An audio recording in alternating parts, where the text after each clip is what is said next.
Hey, Leah. Hey, Fallon, and hey, listeners. We are the hosts of a podcast called The Secret Life of Canada.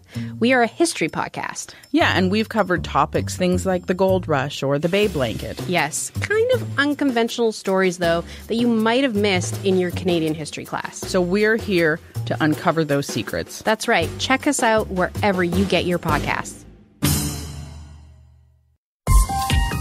This is a CBC podcast.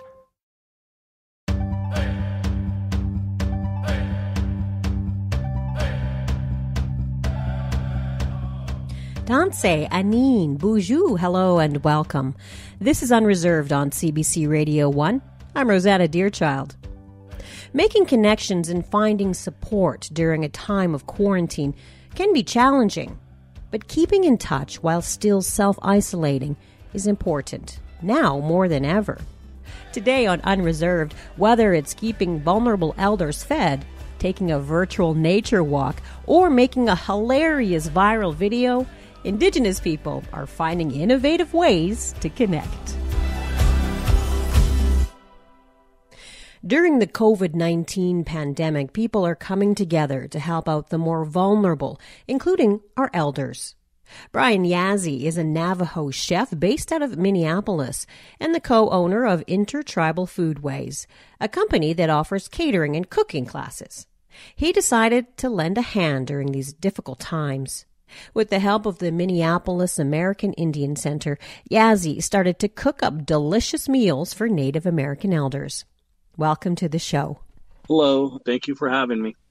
So, Brian, tell me a bit about how you got started cooking meals for elders.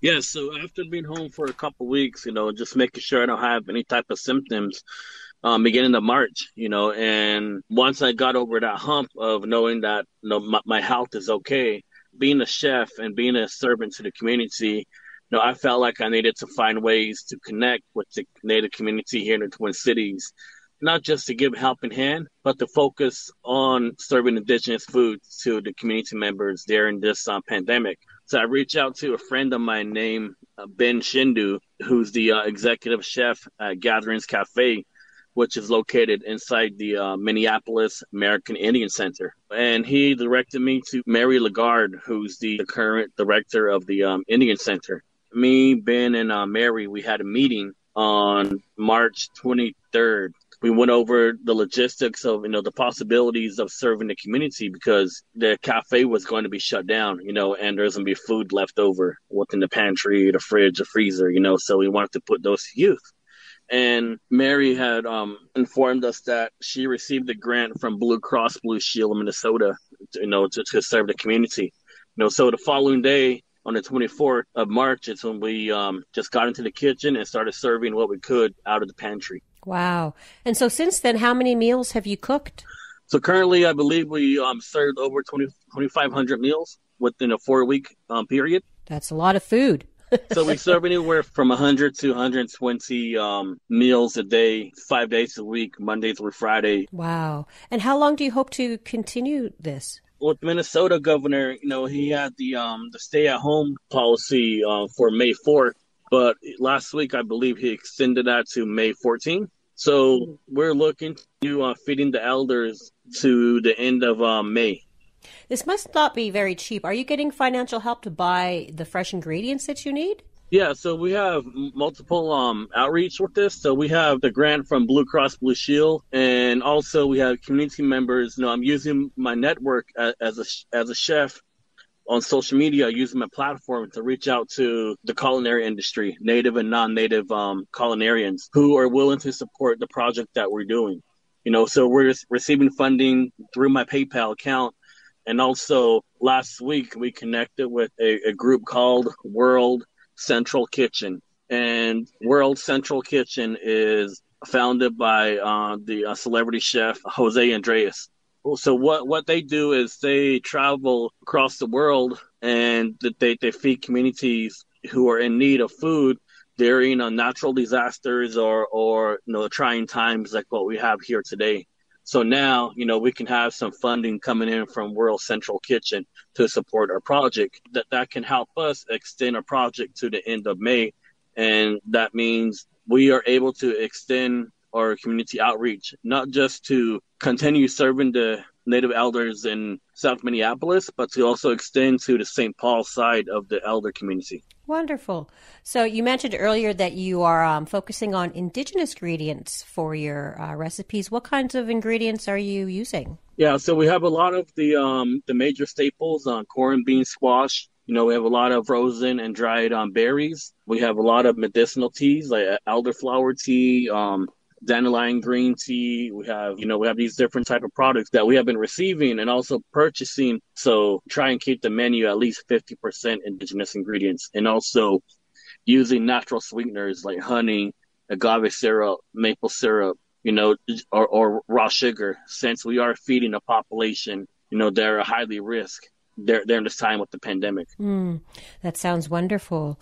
Why is it important for you to use ingredients from an indigenous worldview, so to speak? So becoming a chef and focusing on the indigenous food cultures of the Americas, within the last 7 years, researching and gaining knowledge, I realized that, knowing where our food comes from seasonally, and food is our medicine. And we have to continue serving our ancestral foods, especially during a time like today, just serving, for example, sage or cedar tea, for example, has a lot of antioxidants, and it has a lot of these properties that are able to help with your immune system. Now, you've been making large batches of food for weeks now. What would you say is the best dish that you've created? On Tuesdays, we try and follow the traditional culinary restaurant scene, if you may. So every Tuesday we do Taco Tuesdays. So instead of serving Indian tacos, we focus on the Southwest and the Mexican style tacos of using fresh corn tortillas and cedar braised bison and hominy and temporary beans. Oh my gosh, my mouth is watering right now, Brian. So why do you think it's important, particularly during this difficult time, for people to turn to community and each other for support? For me, being Navajo from the Southwest and residing here in Dakota and Ojibwe territories, I feel like this is my second home. Being here as a chef and having the platform that I have, I feel like I can use that as a tool and to my advantage to help this community that are forgotten about during these type of crises. And why just a Native American elders? What inspired you to focus on them specifically? There's something needed. It's just when we talk about unity, when we talk about community, we have to not only look towards our next generation of kids, but also look into our roots, and that is our elders, showing that respect and showing that common love of where we came from. Well, thank you so much for your efforts and your time today, Brian. Thank you for the opportunity to share the story and the work that we are doing. Brian Yazzie is a Navajo chef based out of Minneapolis. In addition to cooking up meals for elders, Brian is also sharing how-to cooking videos on his YouTube channel, which focuses on indigenous ingredients. To check out photos of some of his culinary creations, check out our website at cbc.ca/unreserved. So all in here is part of our traditional homelands. This is the traditional Garry Oak ecosystem, which is part of our traditional food systems. So there's some more beautiful Garry Oaks. I hope that you can see the camas in bloom, and we'll try to find some on our walk. That was Cheryl Bryce walking through Megan, also known as Beacon Hill Park in Victoria. Her walk was shared on Instagram Live through a series curated by the Open Space Gallery, and it's one of the many ways that Cheryl is helping her community connect with nature right now. Cheryl is from the Songhees Nation, traditionally known as Lekwungen. Cheryl, welcome back to the show. Oh, hello. Thank you for inviting me. So tell me, why did you want to do this virtual nature walk? I know that everyone is staying home right now and connecting to family and land in different ways. And just this is another way to connect to our homelands. but also to educate and provide opportunity for people staying home to be able to visit these sites virtually. And having me as a local Indigenous woman and from the Songhees Nation, being able to talk about the history of the land. And this was just one spot I wanted to share with everyone within my community and the greater community to connect with land, even if it's virtually right now. Can you take me through how this works? What have you shown people on a virtual walk? So I brought people onto the land and shared what was in bloom. We saw Quetlao camas. So I wanted to be able to share why that means so much to me as a Lekwungen woman, and why it means so much to Songhees today and our ancestors and our future generations. I really wanted to share that. So just reconnecting to land and letting the land know that we still need it. We're still connecting. We're still here. Now, as you said, how is reconnecting, to use your word, people with these plants part of your traditional role? Part of my role is, as a Lekwungen woman, is taking care of these food systems. So taking care of the Quetlao food systems, or most people might know as a Garryoke ecosystem. So that's something I've been doing for decades, just doing this work and connecting community and elders and youth to this very important food system. So connecting our community in the past has been done so many different ways. We've gone out, I've done walking tours, hands-on learning where we're harvesting or doing invasive species removal, talking about traditional management and having youth, family, and community and allies to help in that work. Looking at doing this with some of the classes with school, is doing these virtual tours and some of the youth groups in our community. I'll just go out on my own and do the walk and do a live feed and be able to walk them through so they can connect to place and learn. It's something I do on my own time. So it's a traditional role. I do have a day job. This is something I try to do on my own time. So evenings, weekends, times off. Now, you mentioned earlier that you were in Megan on your walk. Can you describe what it looks like there? Oh, it's beautiful. It's green. It's lush right now. Camas is in bloom. There's a lot of the non-native plants, of course, in bloom. Some of the Indian plum was in bloom. There's a lot of camas leaves coming up. There was spring gold in bloom. There was chocolate tips in bloom. There's the achmin, the Indian celery seed. You could see them starting to come up. They're starting to bloom now. It's just beautiful. Now, you mentioned camas several times. What is camas? Sorry, the plant nerd in me thinks everybody knows. Camas is very important to who we are as Lekwungen, as Songhees. It's one of our main trade items. It's also a very important food that grows in what's now known as the Garryoke ecosystem. It's a bulb that I harvest and pick hook, and my ancestors harvested and pick hooked. And so we harvest it generally in the fall. It's a beautiful purpley blue flower. It's coming up right now, so it starts to come up around in April, depending on our weather. And it's pretty much in full bloom by late April, early May. And then by June, it starts to go to fruit, and then it goes to seed.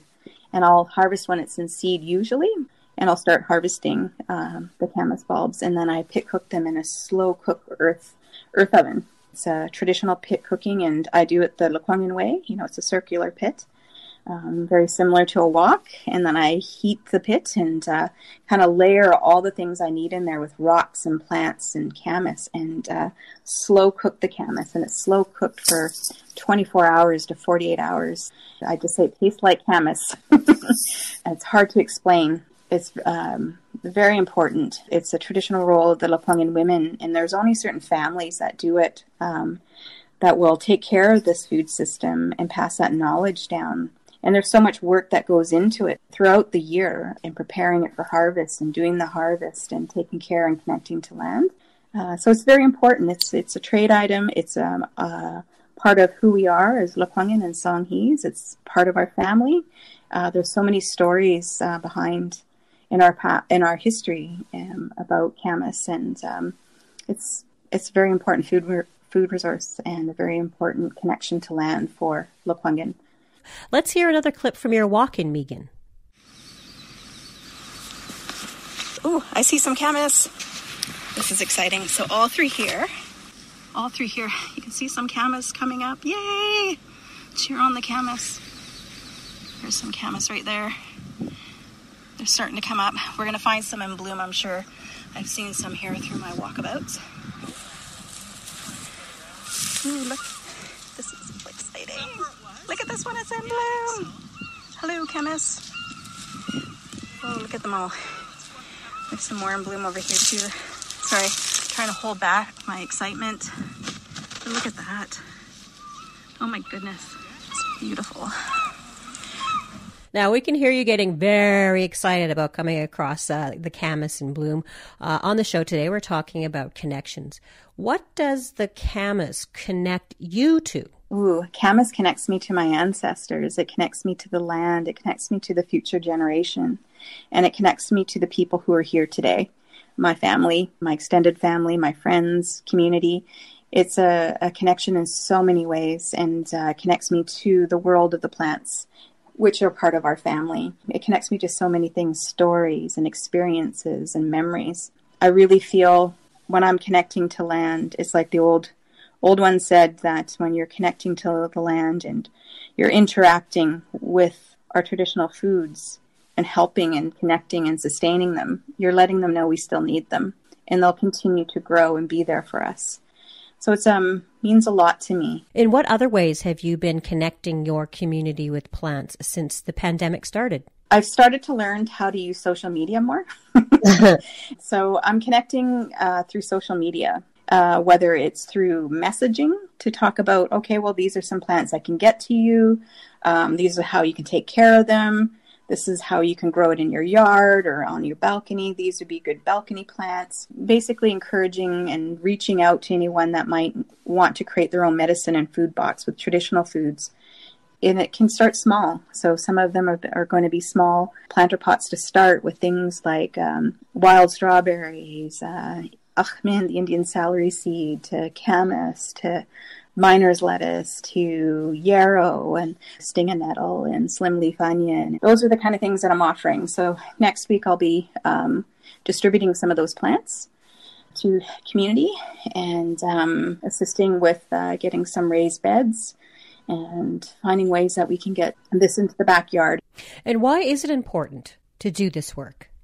It's a way to keep connected to our traditional foods and to the land and to our history, to our ancestors, to who we are. It's very important to maintain that connection, and I think this is a good way to lift your spirits and to do something that you feel good about. It's one way to give you strength through this challenging time. Thank you so much for your time today, Cheryl. You're welcome. Cheryl Bryce is from the Songhees Nation, traditionally known as Lekwungen.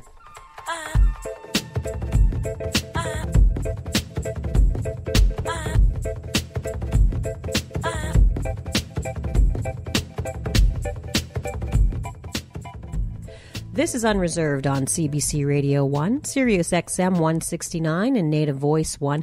I'm Rosanna Deerchild. Today we're talking about finding support and making connections in times of isolation. And sometimes supporting those you're stuck at home with comes with laughter. Justin Young and Justine Manuel, a couple from Kamloops, BC, decided to take a unique approach to self-isolation. After Justin had a little trouble staying home, Justine came up with a hilarious solution. And soon they had many others laughing along with them. Justin and Justine join me from Kamloops. Hello to you both. Hello. Hey. So tell me, what did you do? I think Justine should talk first. So there's a meme going around on Facebook saying that if you're having trouble staying at home, shave off your eyebrows. And I was okay with staying at home. I don't mind it. But Justin, on the other hand, he's an extrovert. He has a lot of fun when he's out in the community visiting people. And I jokingly said to him, if you go out, I'm going to have to shave off your eyebrows when you're sleeping. And he kind of took that as literally okay, well, let's do that right now. And just kind of jumped into it. And as Justin says, the rest is on Facebook. I feel like Justine's telling on me. Yes, it was challenging to stay home, I'll admit it. It was just because it's such a beautiful life we live. So, Justine, you were having problems keeping Justin at home, but why did you agree to shave your eyebrows off? Well, Justin was kind of pressuring me. He was kind of saying, like, if I do it, you have to do it kind of thing. And I just kind of wanted to just, do this with him because I didn't want him to be left out. So, yeah, just kind of took one for the team, I guess. You are a very supportive partner, Justine. Thank you. Since posting the video several weeks ago, you've had more than 10,000 shares, over 181,000 views on Facebook, and you picked up another nearly 500,000 views when our colleagues at CBC Indigenous shared it. That's quite the reach. Did it surprise you? Yeah, Definitely. for sure. Mm-hmm. Before we posted it, we were just kind of sitting around and watching the video before we actually posted it, and thought what we get. Like, we guessed how many people. So Justin was saying probably about 78, and I was saying at least over 100. But we had no idea this was going to go viral. Had no idea we'd be wanting to get interviewed. So we were just having so much fun with it, and that's all it was really about. Yeah. And that comes really clearly across in the video. There's so much joy. You both seem to be having so much fun with it. And that joy is really infectious. Why do you think people responded and reacted so positively to it? I think it was because of for real, Justine and I were actually feeling really down that day, to be honest. Like, it was just so much going on, the media, the COVID-19, all the things. I was just got told I was losing my job that day, and just really kind of feeling really like blah. And then for me, I guess I always listen to a lot of motivational speakers, and I remember Tony Robbins saying that, where focus goes, energy flows, and that we get to change our state. So Justine and I, we have a beautiful relationship, and I just really wanted to figure out a way that we can change our state too, and create some humor and fun. And yes, everything sucks, but as Indigenous people, I'm always learning we gotta laugh our way through it all. Right? We gotta laugh our way through it all. We can't really change what's going on around us. We can just truly change how we're choosing to react and respond to it. Yeah, for sure. And it did look like a lot of fun. Why do you think it's important to stay positive during this difficult time? That's what we have control of, is our perspective.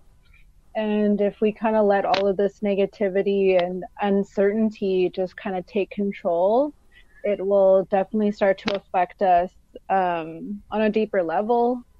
So I think it's important to find parts in our day where we can stay positive, and knowing that as long as we have each other, we're going to be okay. And kind of enjoy this time of maybe more of a calm, we're not so busy, go, and just spending more time with each other. Mm-hmm, for sure.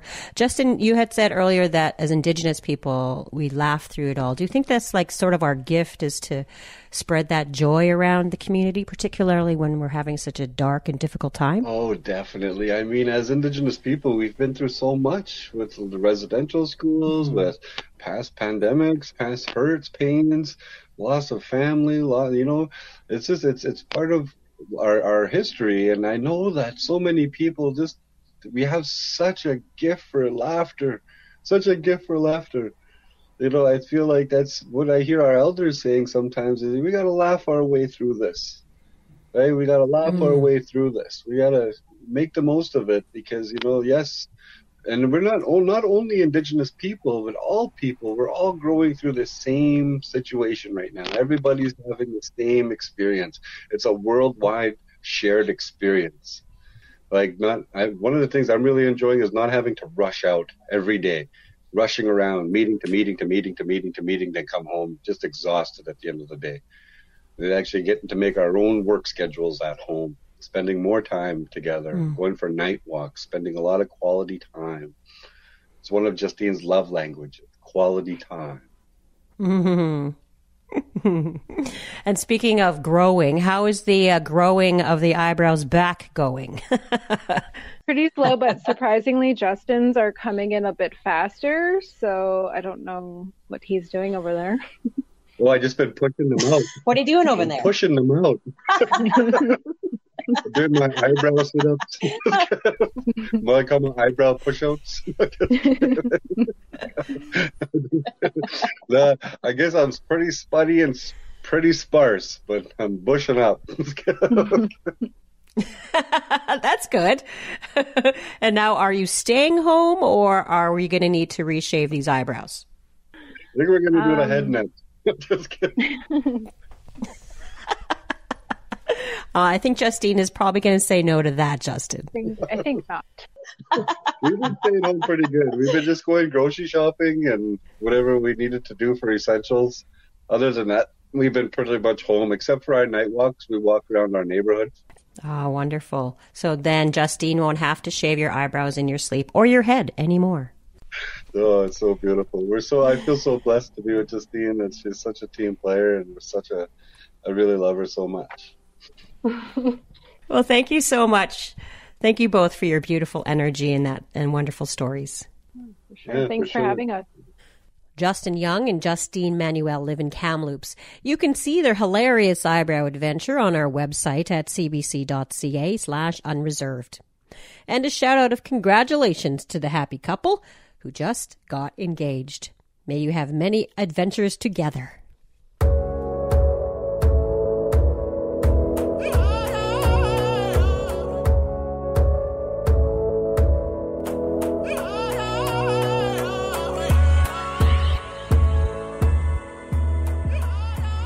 Since laughter is something we could all do with a little more of right now, a brand new stand-up comedy album has just been released.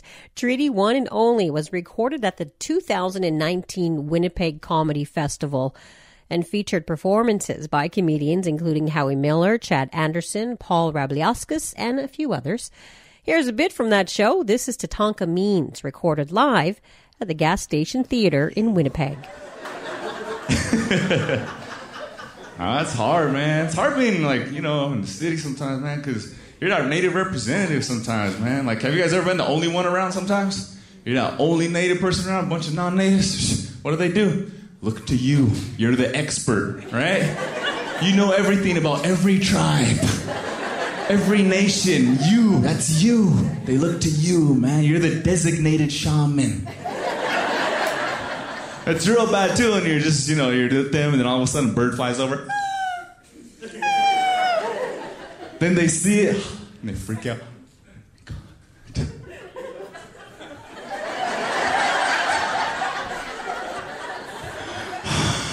That's you! You called him here. You have bird medicine.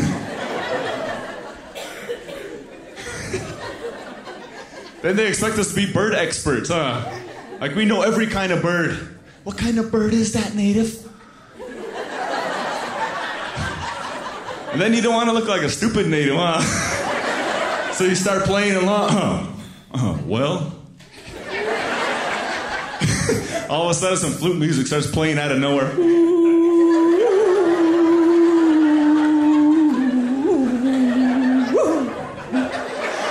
Then you get that real powwow MC. Whoa,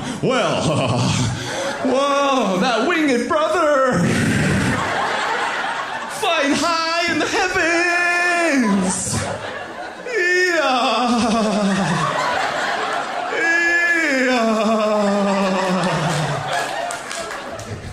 He's flying clockwise. That's an eagle. Not even some dirty pigeon.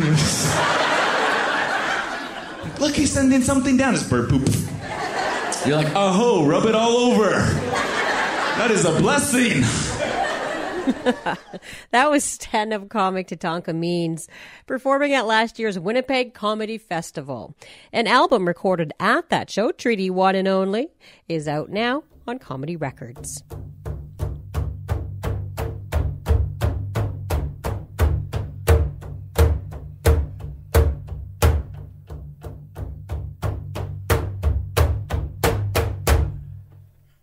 Before COVID-19, Carl Stone advised students from his office at the University of Manitoba's Indigenous Students Centre.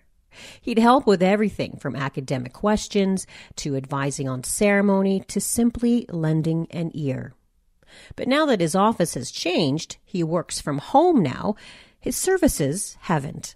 Even though the university doors have closed, Carl's virtual door remains open to help students who need it. Carl is Anishinaabe from the Broken Head Ojibwe First Nation and joins us now. Hello, Carl. Bonjour, Anishinaabe. What did you and your team at the Indigenous Student Center consider when trying to figure out how best you could help students during this time? Any kind of questions that they may have.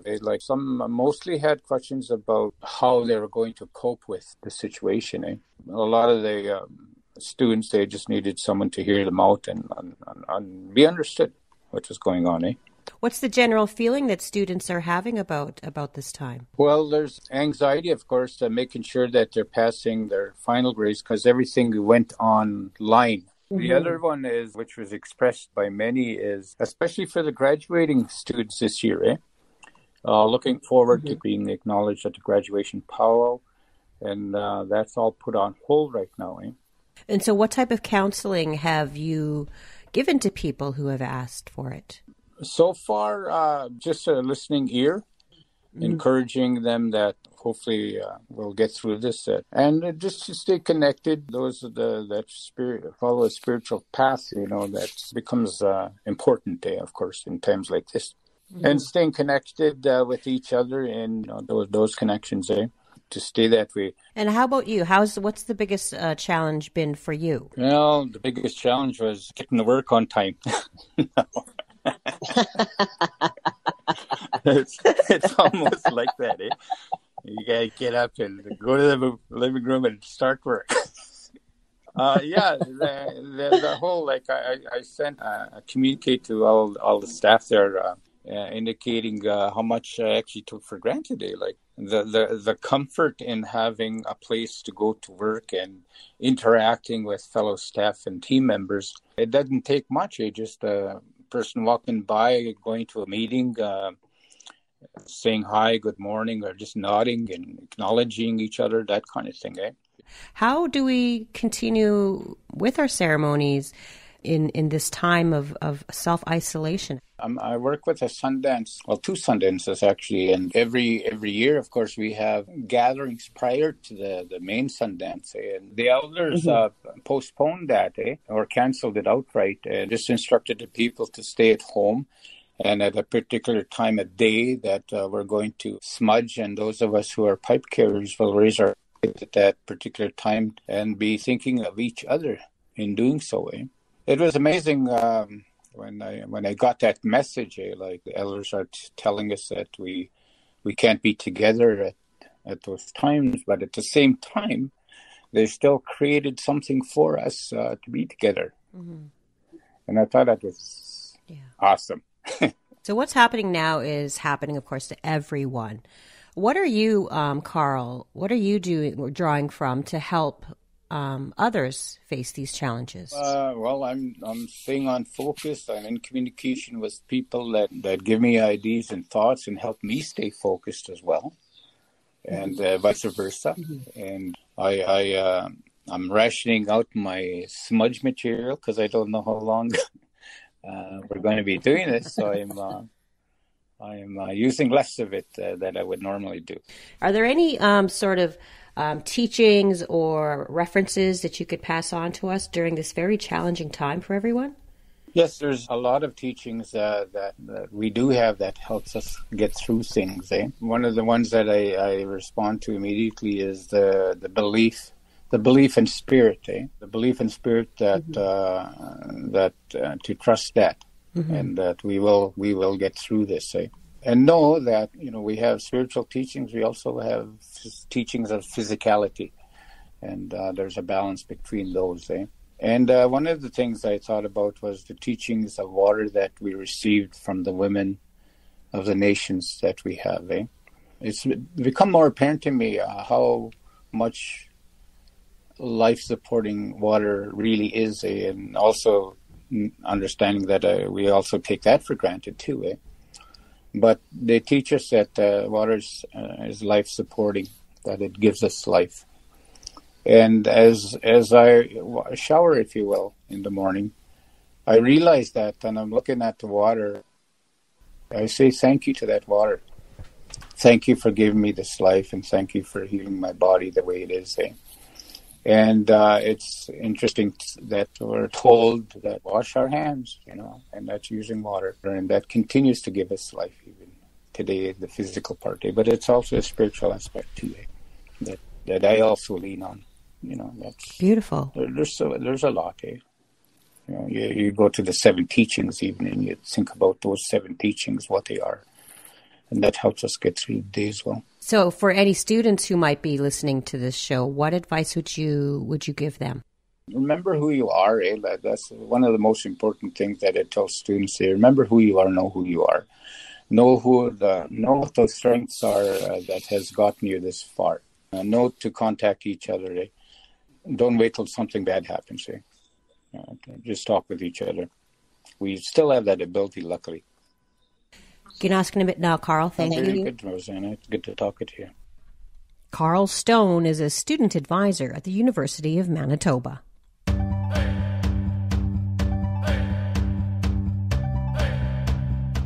That's it for this week's episode of Unreserved. We'll be back in this radio space next week for more community, culture, and conversation. If you want to learn more or share any of the stories you heard on the show today, you can find them on our website at cbc.ca/unreserved or find us on Facebook and Twitter. This episode was produced by Zoe Tennant, Stephanie Cram, Kyle Musica, and Anna Lazowski. I'm your favorite cousin, Rosanna Deerchild, coming at you from Winnipeg in Treaty 1 territory. Thank you for listening to Unreserved on CBC Radio 1. Agosay.